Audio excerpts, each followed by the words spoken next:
China's ethnicity gap. Much of the world, including the Chinese themselves, consider China's population to be a homogeneous Han majority. However, China has more than 56 nationalities, classifying it as a multi-nation state as well as a multi-ethnic state. So much for China's idea of ethnic harmony. The gap in ethnicity is between the Han Chinese and Tibetan and Uyghur groups. The greatest centrifugal force is the religious difference. The Buddhist and Muslim groups feel oppressed by the westward expansion and communism of the Hans. This issue has elevated as a result of increased Han nationalism. The geographic location of the two minority ethnic groups, the Uyghurs and the Tibetans, is Xinjiang and Xinjiang respectively. However, Xinjiang is also referred to as the Uyghur Autonomous Region. Both of these groups are closer to former Soviet power than Chinese. A major issue in the past and currently is the conflict between the Chinese Hans and their Tibetan counterparts. Since the 13th century, during the Yuan dynasty, Tibet has been a major contributor to culture and identity of this nation. Formerly, the Tibetan people were born into serfdom. This was abolished on May 28, 1959, after many attempts at freedom. The Tibetans' independence was really just an attempt on the imperialist part to divide China using the centrifugal forces of segregation.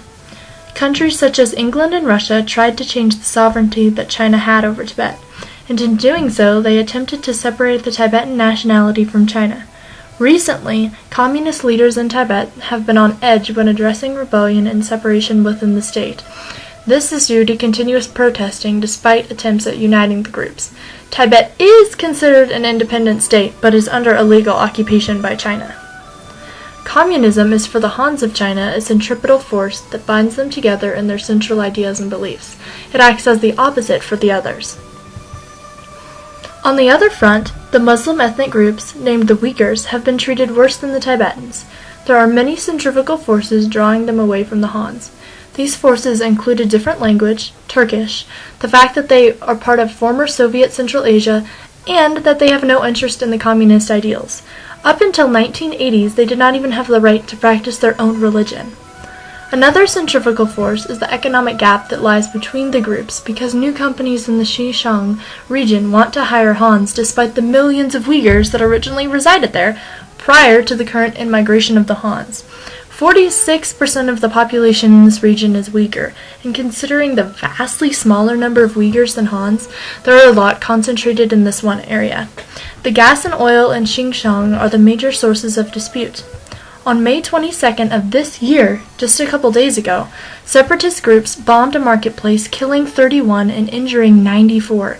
The government suspects that these terrorists are Muslims because of their attire and demeanor, but their identity is not certain.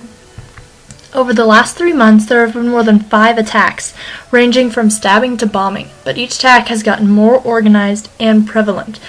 No organized peace has been initiated on either side. The Chinese government sees the increase in equality compared to past Uyghurs, but the Uyghurs themselves see the difference between them and the Hans. In fact, yearly income is almost double for the Hans at $1,000 compared to $600 for the Uyghurs. The future of these two groups lies in communication and desire for diplomatic relations.